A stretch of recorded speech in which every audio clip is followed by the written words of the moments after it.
স্বামীহার মা, স্বামীহার নানু, এনারা প্রতিদিন আসে। দেখবেন এই প্রতিদিন নিয়ে আসে, আমরা কষ্ট করে এখানে বসে থাকি।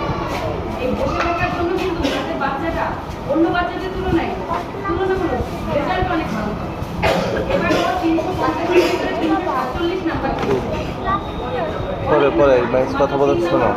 আমি কোথায় পেয়েছি সেটা শিল্পকলা, চারুকলা, যে সাবজেক্টগুলো মেজর যে সাবজেক্ট বাংলা ইংরেজি অঙ্ক তিনটাতেই সে 50-50 পেয়েছে। এজন্য আমরা তাকে করতালি জানাই। সে এবং তার পরিবার, তার নানু, তার মা, আমি মনে করি যে অনেক তার পিছনে লেগেই থাকে সব সময়। তা আমি ওকে এজন্য ওকে দেখালাম যে আপনারা যদি একটু ওর গার্ডিয়ানের মধ্যে একটু সিরিয়াস হন, তাহলে কিন্তু আপনার বাচ্চাও এরকম পেতে পারে, আপনার বাচ্চাও ভালো করতে পারে। তারপরে আপনারা একটু আসবেন, একটু খোঁজ নেবেন। ওই উপবৃত্তির সমস্যা বলে দেখতে মাঝে মাঝে একটু আসে না, তাছাড়া তো খুব একটা বেশি আশা দেখি না।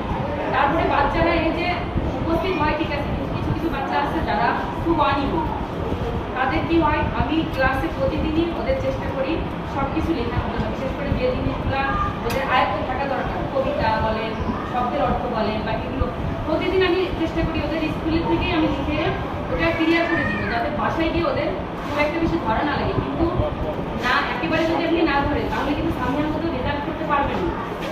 একেবারেই যারা ধরে না তারাই যে কি করে, তারা এই যে আমাকে পরীক্ষার হলে এসে, আমার একটা গার্ডিয়ান স্টুডেন্টের একটা কথা বলি, সে আমাকে পরীক্ষার হলে বলে কি ম্যাডাম, আপনি যদি আমাকে বা আমার একজন কলিগকে বলতেছে, আপনি যদি আমাকে না বলে দেন, আমি কিন্তু ওই যে পাঞ্জাবি করে ঘুরে বেড়াচ্ছি, একজন স্যার আছেন না, হেড স্যারের কথা বলছেন, তাকে বলে দিব, আমাকে বলে দিচ্ছে না ম্যাডাম পরীক্ষার হলে তোমার কথা